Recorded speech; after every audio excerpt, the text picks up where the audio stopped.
자, 오늘 우리가 주신 하나님의 말씀은 창세기 3장 14절로 19절까지 말씀입니다. 이 말씀 다 찾아주세요. 창세기 3장 14절에서 19절까지 말씀입니다.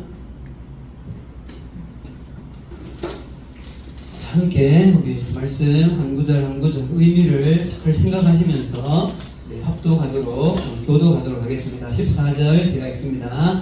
여호와 하나님이 뱀에게 이르시되 내가 이렇게 하였으니 내가 모든 가축과 들의 모든 짐승보다 더욱 저주를 받아 배로 다니고 살아있을 있는 동안 흙을 먹을지니라. 내가 너로 여자와 무성하게 하고 내 후손으로 여자의 후손과 무성하게 하니 여자의 후손은 내 머리를 상하게 할 것이요 너는 그의 발꿈치를 상하게 할 것이라 하시고 또 여자에게 이르시되 내가 내게 임신하는 고통을 크게 더하리니 내가 수고하고 자식을 낳을 것이며 너는 남편을 원하고 남편은 너를 다스릴 것이니라 하시고 하나님이 이르시되 내가 내 아내의 말을 듣고 내가 내게 복수하라 한 나무의 열매를 먹었은즉 땅으로 말미암아 소식을 받고 너는 내 평생에 수고하여야 그 선을 먹으리라. 땅이 내게 가시던 물과 엉겅퀴를 낼 것이라. 내가 먹을 것은 밭의 채소인즉 같이요 내가 흙으로 돌아갈 때까지 얼굴에 땀을 흘려야 먹을 것을 먹으리니 내가 그것에서 취함을 입었음이라. 너는 흙이니 흙으로 돌아갈 것이니라 하시니라. 아멘. 반갑습니다 여러분. 한 주간 잘 지냈습니까? 네. 날씨가 많이 더워졌죠. 네. 우리 대학생들은 방학했습니까? 네. 한 학기 동안 수고 많았으니 옆으로 이제 앞뒤 좌우로 우리 경례합시다. 수고했습니다. 수고하셨습니다. 그리고 우리 중고등부 친구들은 시험 기간이죠. 우리 청년부 친구들 뒤에 있는 우리 또 중간에 있는 우리 중고등부 친구들에게 기말고사 화이팅! 시작! 기말고사 화이팅! 열심히 최선을 다하면 좋겠습니다. 자, 우리는 창세기 3장으로 오면서 지난 2주 동안 사단의 계략이 얼마나 집요하고 또 교활한가, 어떻게 우리 가운데 사단이 접근해 오는가, 그리고 또 죄는 우리 가운데 어떻게 점진적으로 우리의 삶에 스며들어오는가, 그리고 그 죄가 우리를 얼마나 왜곡시켜 버렸는가에 대해서 함께 말씀 묵상했습니다. 기억나십니까? 네. 이 말씀을 좀 잘 기억하시고 여러분들 가운데 오늘 우리 지금 보고 있는 3장에 나온 아담과 하와처럼 우리의 삶에 범죄함이 참 최소화되어지는 그런 우리들이 좀 되어졌으면 좋겠습니다. 여러분 그 기독교 세계관을 이렇게 알려주는 책들 중에 창조 타락 구속이라는 책이 있어요. 들어보신 친구들도 있을 텐데 그 책을 지은 그 알버트 월터스라는 사람이 그 책에서 세상을 이렇다라고 이렇게 소개한 게 있어요. 한번 들어보세요. 이 세상은 선하다. 그러나 무엇인가가 확실히 잘못되었다. 한번 따라해볼까요, 여러분? 이 세상은 선하다. 그러나 무엇인가가 확실히 잘못되었다. 공감하십니까? 네. 그리고 이 짧은 문장은 우리가 최근 보고 있는 이 창세기 3장을 참 잘 대변해주는 말일 뿐만 아니라 어쩌면 성경 전체가 우리 가운데 이야기하고 있는 이 대서사, 이 메타내러티브를 한마디로 요약해서 가르쳐주고 있는 그런 말이기도 한 것 같아요. 온 세상이 처음 창조된 모습은 하나님께서 보시기 좋았더라 이렇게 말씀하셨죠. 그러나 오늘 우리가 읽은 이 창세기 3장의 이 말씀은 그렇게 선하게 창조된 이 세상이 도대체 왜 어떻게 얼만큼 잘못되어졌는가를 보여주는 결정적인 장면이라고 할 수 있죠. 자, 오늘 우리는 함께 읽은 이 본문 말씀 중에서 이제 3장을 거의 마쳐가면서 범죄한 인간을 향하신 하나님의 무서운 심판을 보게 되어집니다. 그런데 여러분, 이 심판과 동시에 나오고 있는 것은 바로 그 그 범죄한 사람과 이 세상을 향한 하나님의 구속과 구원에 대해서도 동시에 선언되어지고 있다는 사실이에요. 그래서 여러분 오늘부터 2주 동안 우리는 이 두 가지 심판과 구원, 심판과 구속이라는 이 큰 주제를 가지고 말씀을 좀 묵상하려고 합니다. 오늘은 심판에 대해서 조금 더 구체적으로 오늘 말씀의 주제를 말씀드리면 오늘 말씀의 제목처럼 여러분 심판이 곧 사랑이다라는 주제로 말씀을 함께 나누려고 합니다. 그리고 다음 주에는 무엇인가가 아까 조금 전에 알버트 월터스가 이야기한 대로 무엇인가가 잘못된 이 세상 가운데 하나님께서 한 가지 새로운 답을 제시하는데 그 답이 바로 복음이라는 여자의 후손을 통해서 오는 그 복음이라는 답에 대해서 함께 다음 주에는 말씀을 묵상하려고 합니다. 그래서 다음 주에는 복음이 곧 은혜다라는 주제로 말씀을 좀 살펴보려고 합니다. 자, 그럼 오늘은 심판이 곧 사랑이다. 자, 심판이 곧 뭐다? 사랑이다라는 관점으로 오늘 말씀을 봅시다. 말씀 앞부분은 범죄한 인간에게 하나님께서 하나님의 공의의 기치를 높이 드시고 한 사람 한 사람에게 그들의 범죄함에 맞는 심판에 대해서 좀 우리가 좀 생각해 봅시다. 그리고 뒷부분에는 그 하나님의 공의 속에 나오는 그 심판이 있지만 그 심판 이면에는 하나님의 그 사랑이 그 속에 흐르고 있음을 조금 생각해 보려고 합니다. 자, 오늘 말씀 들어갈 준비가 되셨습니까? 네, 한번 들어가 봅시다. 먼저 하나님은 가장 먼저 뱀에게 이렇게 심판의 저주의 메시지를 내립니다. 14절입니다. 14절 같이 읽읍시다. 시작. 여호와 하나님이 뱀에게 이르시되 내가 이렇게 하였으니 내가 모든 가축과 들의 모든 짐승보다 더욱 저주를 받아 배로 다니고 살아있는 동안 흙을 먹을지니라. 아멘. 하나님께서 죄의 현장 가운데 있던 세 대상 중에 가장 먼저 심판을 내리는 대상은 아담도 하와도 아닌 뱀입니다. 여기서 우리가 한 가지 주목해야 될 사실이 있는데요. 하나님께서는 뱀에게는 묻지 않은 것이 있습니다. 그것이 뭘까요? 왜? 그렇죠. 제가 포인트를 굉장히 잘 잡고 있어요, 회장님이. 네. 왜 그렇게 하였느냐라고 묻지 않는다. 아담과 하와에게는 왜 네가 이렇게 하였느라고 물어보죠. 자, 그러면 이제 더 중요한 질문입니다. 하나님은 뱀에게는 왜 묻지 않으셨을까요? 하나가 눈빛이 그래서 뭘 알아요? 아, 하나님의 계획이다. 하나님 계획하면 이게 더 이상 뭐 그 정답이고요. 네, 맞습니다. 네. 하나님의 작정. 네. 그렇죠. 하나님 그렇게 하셨으니까 네, 맞죠. 그래도 좀 답을 생각해 봅시다. 왜 그럴까? 왜? 하나님 왜 뱀에게는 네가 왜 그렇게 했느냐라고 묻지 않으실까? 다시 해? 사랑하지 않아.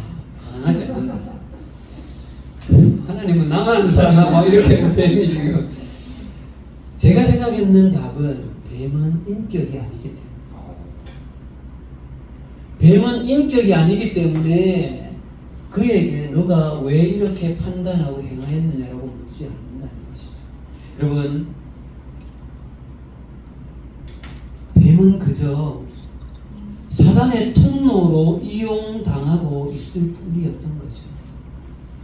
그래서 그에게는 왜 그렇게 하는지 묻지 않고 단지 심판의 그 메시지만 선포하시죠. 하나님은 뱀에게 흙을 먹으며 종일토록 배로 다니는 저주를 내립니다. 이 본문 때문에 이렇게 말하는 분도 있어요. 원래 뱀은 지금 우리가 보는 뱀의 모습이 아니었을 것이다. 개처럼 다녔을 수도 있다. 아니면 직립보행했을 수도 있나? 이렇게 보는 분들도 있어요. 그러나 알 수는 없죠. 근데 하지만 배로 종신토록 다니는 것이 벌로 내렸기 때문에 그전에도 배로 다녔으면 그게 벌은 아니잖아요. 좀 충분히 그렇게 추측할 만한 거죠.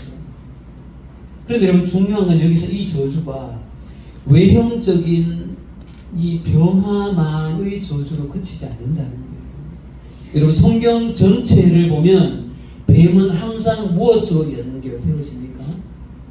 사단으로 뱀은 연결되어지죠. 여러분 성경의 곳곳을 보면 특히 계시록을 보면 성경 곳곳에서는 사단을 뱀으로, 뱀이 곧 사단으로 그렇게 묘사되어지고 있다는 거예요.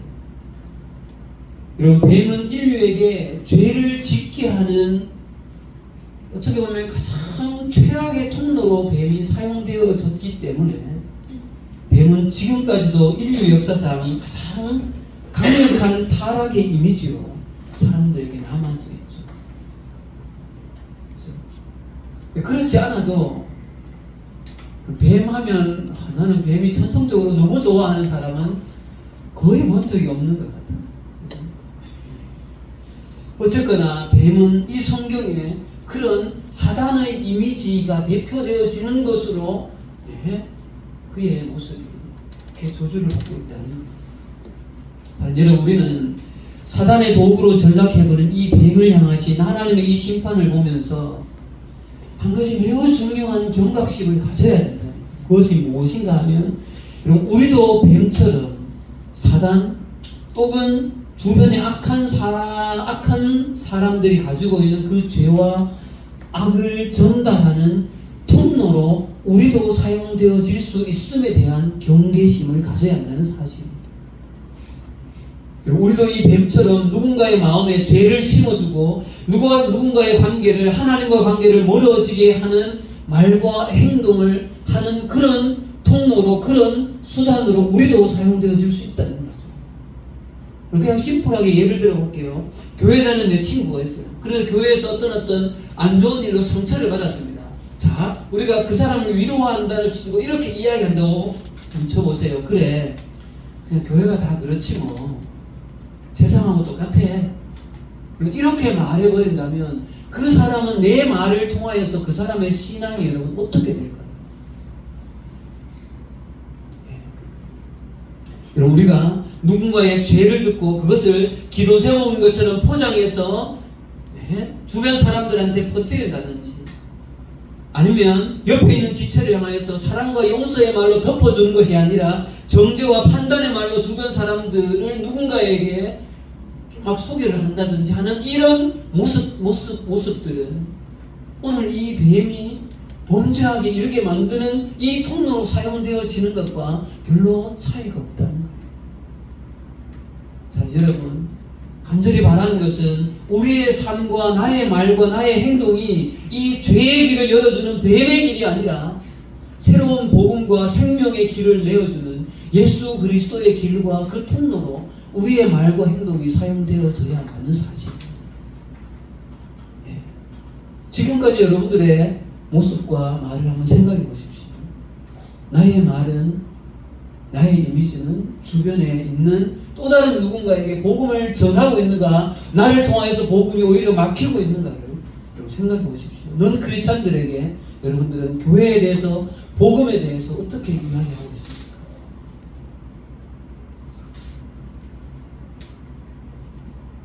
그래서 부족하더라도 복음이 전하여지는데, 선하게 복음이 전하여지는데 그렇게 우리가 정말 우리들이 사용되어졌으면 좋겠습니다. 자, 이제 두 번째로 넘어갑시다. 하나님께서 여자인 하와에게 내리신 심판을 한번 살펴봅시다. 16절입니다. 같이 읽겠습니다. 시작. 또 여자에게 이르시되 내가 내게 임신하는 고통을 크게 더하리니 내가 수고하고 자식을 낳을 것이며 너는 남편을 원하고 남편은 너를 다스릴 것이니라 하시고. 사랑하는 여러분, 본래 사람을 하나님이 남자와 여자로 창조하시고 우리 창세기 1장 26, 27절에서 봤던 것처럼 이 둘이 한 몸을 이루고 생육하고 번성하는 것이, 그래서 자녀를 출산하고 새로운 생명을 잉태하는 것은, 그것은 하나님의 이 하나님 나라를 이 온 세상 가운데 평만하게 하는 거룩한 통로였고 하나님의 그 어떻게 보면 동력의 거룩한 수단이었던 거예요. 그런데 여러분, 이 하나님의 창조사역에 동참하는 가장 영광스러운 사명의 통로가 오늘 죄가 세상에 들어오자 이 목된 통로가 큰 고통이 수반되어지는 것으로 심판이 더해진다는 거예요. 여러분들도 출산의 고통을 느껴보지는 못했죠 아직. 우리 한 분 계십니다. 저도 여러분 생생하게 기억합니다. 아니 이성호 선생이 영성이를 낳을 때 5시 31분에 나왔는데 몇 시간 동안 너무 고통스러워서 의식을 자꾸 잃으려고 하는 거예요. 그래서 제가 막 얼굴 흔들면서 정신 차려야 된다고 막 이렇게 했던 기억이 나요. 여러분 그런 이야기 하죠. 남자는 어디? 남자는 군대, 여자는 출산. 제가 봤을 때 군대 다니는 게 나은 것 같아요.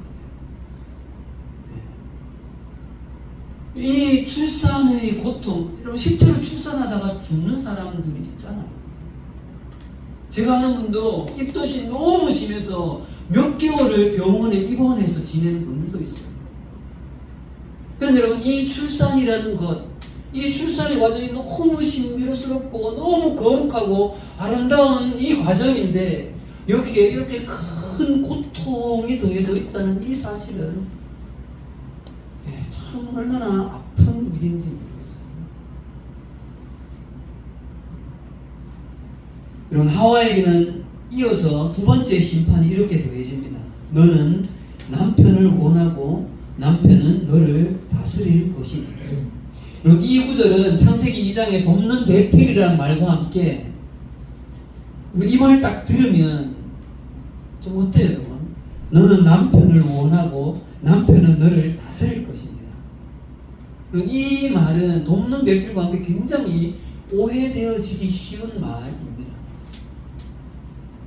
남편에게 무조건적으로 복종해야 하고 여자가 남자보다 열등한 존재로 전락한 것으로 이 말씀을 생각해서는 안 된다는 사실이에요. 이 말씀은 전혀 그런 의미가 아니라 아내인 하와를 향하여서 이 심판의 메시지는 성경 전체의 맥락 속에서 보면 하나님이 창조하신 이 가정 공동체 속에서 남편을 가정의 대표자로 권위를 세워주시고 아내는 그 권위를 인정하고 존중할 것을 말씀하는 의미라는 사실이에요.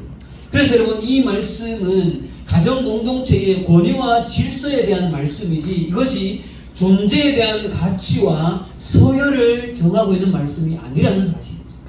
그런데 여러분 인류 역사를 한번 생각해 보십시오. 수없이 많은 인류의 역사 속에 지금까지 여자라는 이름으로 여성이라는 이름으로 얼마나 많은 차별과 억압과 이루 말할 수 없는 고통이 있었음을 우리는 잘 알고 있죠. 예수님 당시만 해도 사람의 숫자에 카운트가 되지 않는 얼마나 이게 비참한 일인가요? 우리나라도 마찬가지였죠. 제가 조금 구체적으로 이렇게 이야기를 하려다가 아마 여러분 다 알 것이라고 생각해요. 그런데 여러분 이 부분을 한 가지 분명히 알아야 할 사실은 인류 역사에 이렇게 아픈 역사의 현상은 여러분 하나님께서 의도하신 바가 아니라 이것은 이 세상 가운데 다음 장부터 보게 되어질 타락 이후에 이 세상을 운영하게 되어지는 세상의 운영 질서가 힘과 무력과 폭력이 힘 있는 자가 지배하는 이것이 세상을 운영하는 가치의 질서가 되어지면서 나타난 깨어진 현상 속에 있었던 일이라는 사실이에요. 이것은 하나님의 의도가 아니라 사람들의 잘못된 왜곡으로부터 오는 현상이라는 사실이죠. 그럼 그렇지 않나요? 농경사회가 시작되어지면서 무엇이 있어야 돼요? 힘이 있어야 돼요. 그런 자가 군림하는 세상이 되어져 버린 거죠. 사랑이 사회를 움직이는 질서가 아니라 힘과 파워를 가진 자가 세상의 질서를 잡아가 버리는 이 상황 속에서 생겨난 깨어진 그 현상 속에 나타난 아픔이라는 것이죠.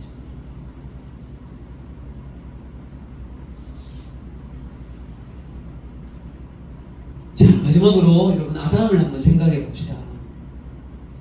여러분은 참 많은 부분을 좀 생각해야 되는데요. 하나님은 아담에게 더욱 무겁고 결정적인 심판을 여러분 내리십니다. 왜냐하면 아담은 단순히 개인이 아니라 인류 전체를 대표하는 내포적 대표자, 이런 말을 했습니다. 여러분, 내포적 대표자. 여러분, 아담이 범죄로 말미암아서 우리는 물론이고 오고 오는 모든 인류의 후손은 그 피조 세계 전체까지 심판의 고통 속으로 들어가 버리게 되죠.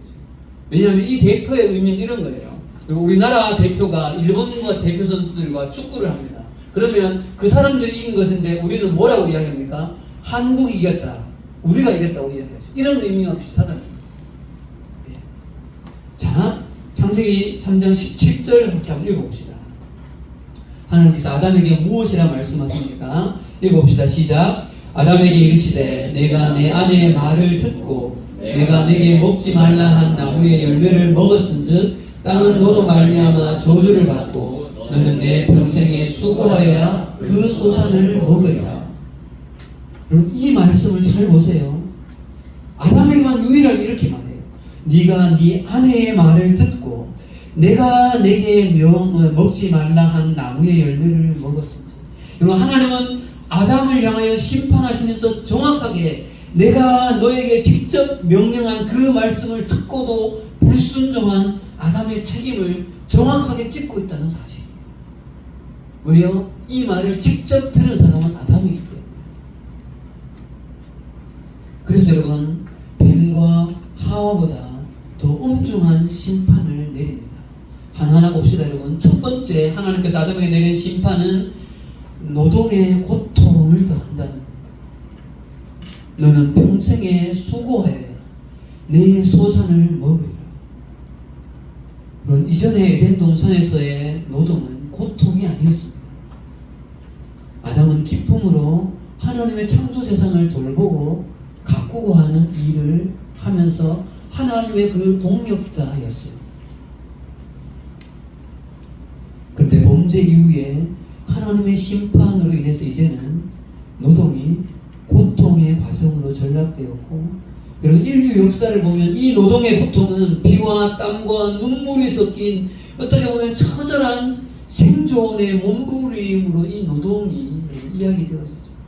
여러분, 저는 어릴 때에 시골에서 자랐습니다. 시골에서 자라신 분 손들어. 네, 시골에서 자랐어요. 농사 지어 보셨어요? 경운기 볼 줄 알아요? 경운기를 못 몰면 농사 지었다고 말하면 안 됩니다. 경운기를 뭐라고 하죠? 집에 경운기 있어요? 할머니 할아버지요. 오케이. 그럼 농사를 한번 지어 보십시오. 이 노동의 고통이 정말 시끄러워. 저희 아버지께서 이랬던 기억이 나요.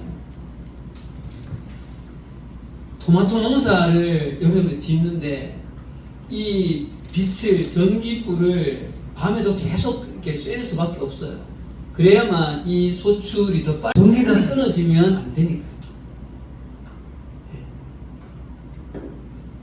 실제로 이 농사뿐만 아니라 여러분, 이 노동의 고통이라는 것은 농사 짓는 것으로 한정지어서는 안 되죠. 인류 역사가 발달해 오면서 지금 우리는 경제활동이라고 하는, 자, 한명 계시고, 경제활동이라고 하는 이 모든 이 산업이 발달해 오면서 이 과정 중에 여러분, 얼마나 수없이 많은 이 무한 경쟁 속에서 이 경제활동에서 직업을 선택하고 그것을 통해서 살아갈 수입을 창출하기 위해서 지금도 얼마나 많은 사람들이 이 생존의 그 문제 앞에서 빵을 얻을 그 돈을 얻기 위해서 얼마나 그 노동의 현장 가운데 있습니까? 저는 여러분들의 부모님들 또한 마찬가지입니다.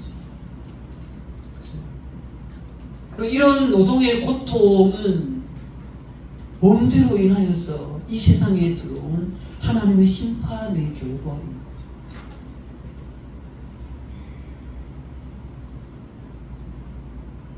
그래도 우리나라는 여러분 비가 조금 그래도 오기 때문에, 근데 황량한 그 광야나 사막에서 무엇인가 먹을 거리를 얻어낸다는 것은 그야말로 참 고통스러운 거죠. 그래서 여러분, 이 고통이 오죽했으면 예수님께서 기도 가운데 뭐라고 기도하라고 그래요? 일용할 양식을 구하라. 만약에 아담과 하와가 범죄하지 않았다면 노동을 이렇게 하지 않아도 우리는 충분한 먹을거리를 얻었을 거예요.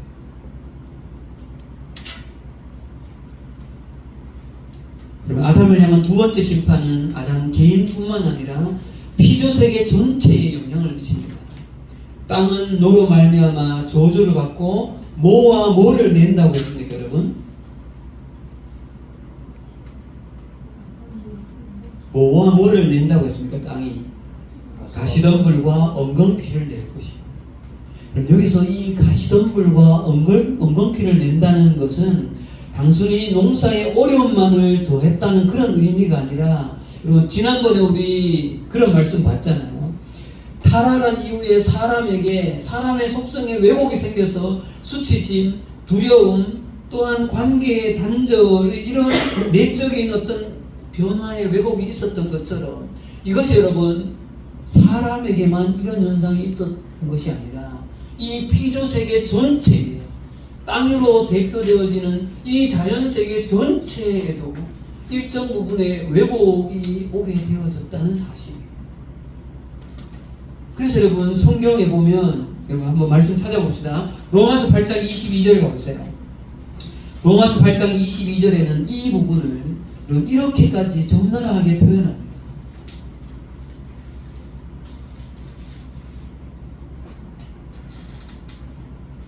자, 같이 한번 읽어볼까요? 로마서 8장 22절 말씀 시작. 피조물이 다 이제까지 함께 탄식하며 함께 고통을 겪고 있는 것을 우리가 아느니라.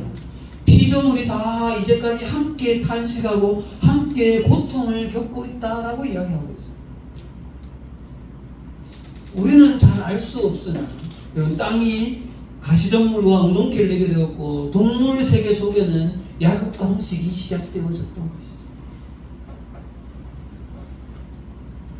여러분, 타락으로 인해서 하나님의 진노의 범위는 사람을 넘어서 하나님 창조하신 창조의 세계 전체에게 아담과 하와의 범죄로 말미암아 영향이 미치게 되어졌다. 하나님은 마지막으로 아담에게 죽음을 선고하십니다. 너는 흙이니 흙으로 돌아갈 것이다. 이 말씀은 인간의 생명이 하나님의 심판으로 이제 유한해졌다는 것이죠. 여러분, 아담과 하와가 범죄하지 않았다면 어땠을까요? 육체의 생명이 유한했을까요? 무한했을까요? 어떨 것 같아요?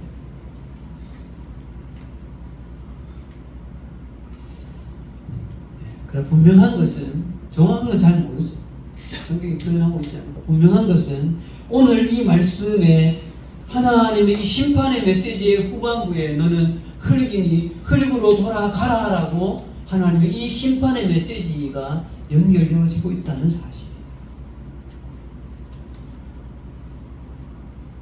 우리는 이 본문에서 우리의 마음에 한 가지 세계의 분명한 진실은 사람의 육체적인 죽음은 단순히 생물학적인 노화나 자연스러운 생명의 끝이 아니라는 사실.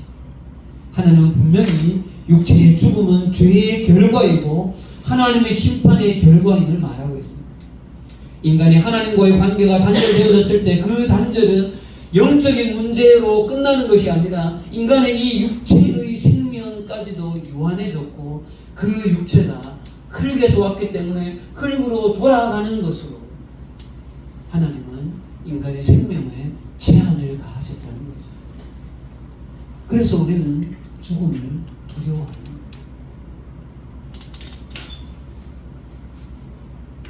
자, 마지막으로 결국 아담과 하와는 에덴 동산에서 여러분 어떻게 됩니까? 쫓겨나게 되어지죠. 하나님의 임재가 충만한 공간, 하나님과 동행하면서 살 수 있었던 그 영광의 자리에서 그들은 내어 쫓기게 되어집니다.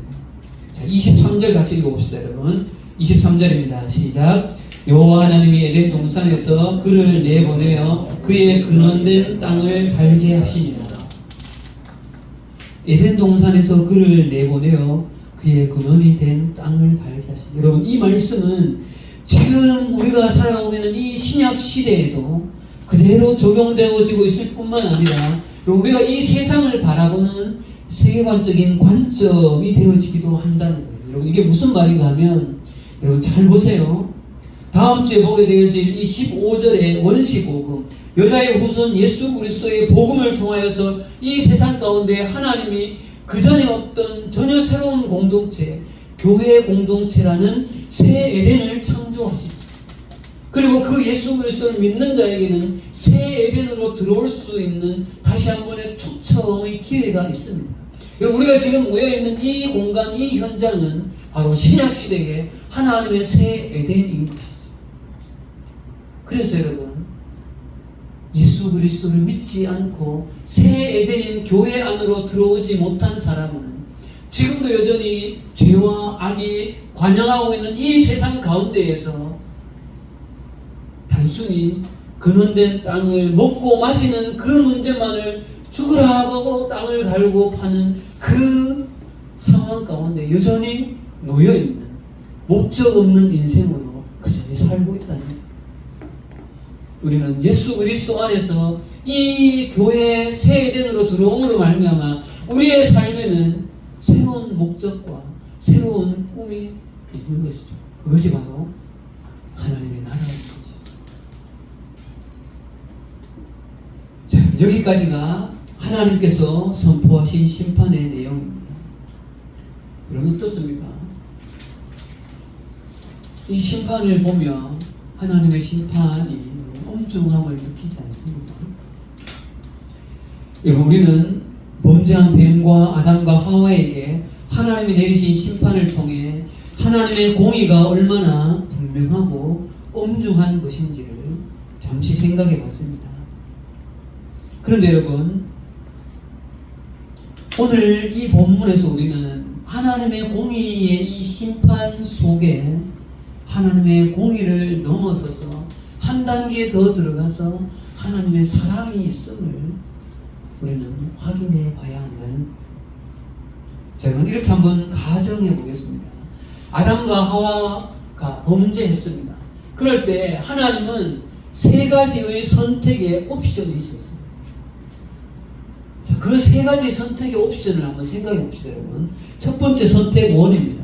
만약 하나님이 심판이 단지 죄와 벌, 하나님의 공의만을 위한 것이었다면 여러분, 하나님은 아담과 하와를 그 자리에서 완전히 끝을 내고 또한 당신이 창조한 이 모든 피조의 세상을 한순간에 진멸해 버리고 없이 할 수도 있었을 거예요. 단순히 공의만이 그것이라. 그러나 하나님은 그렇게 하시지 않으셨죠. 왜냐하면 하나님의 선택 1처럼 그렇게 했다면 하나님은 분명히 후회하셨어요. 그런데 하나님은 그렇게 하시지 않았는데, 왜냐하면 하나님의 공의는 여러분 절대 하나님의 사랑이라는 속성과 분리되어질 수 없다는 거예요. 여러분 잘 보십시오. 하나님의 100% 공의는 하나님의 또 다른 속성인 100%의 사랑과 함께 공존한다는 사실이에요.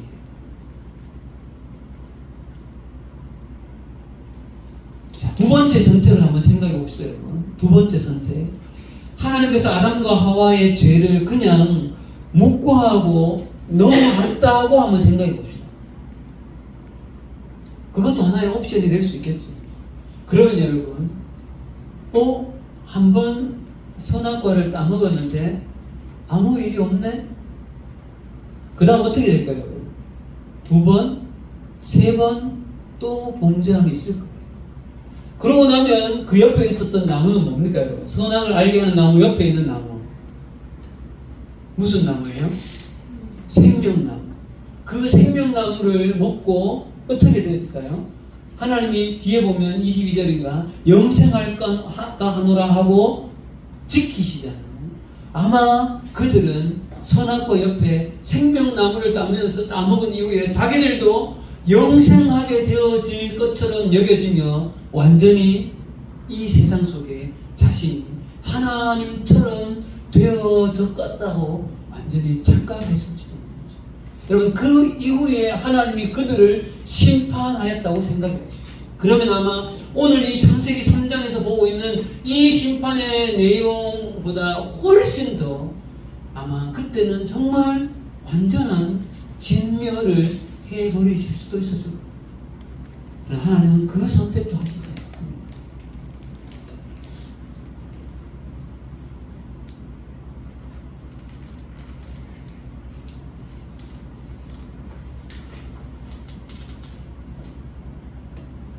하나님은 그렇게도 하시지 않고 세 번째 선택을 하시는데, 세 번째 선택은 바로 죄에 대하여 즉각적이고 분명한 심판을 통해 하나님의 말씀을 가볍게 여기지 말 것을, 죄가 이렇게 참혹함을 분명하게 경고하시죠.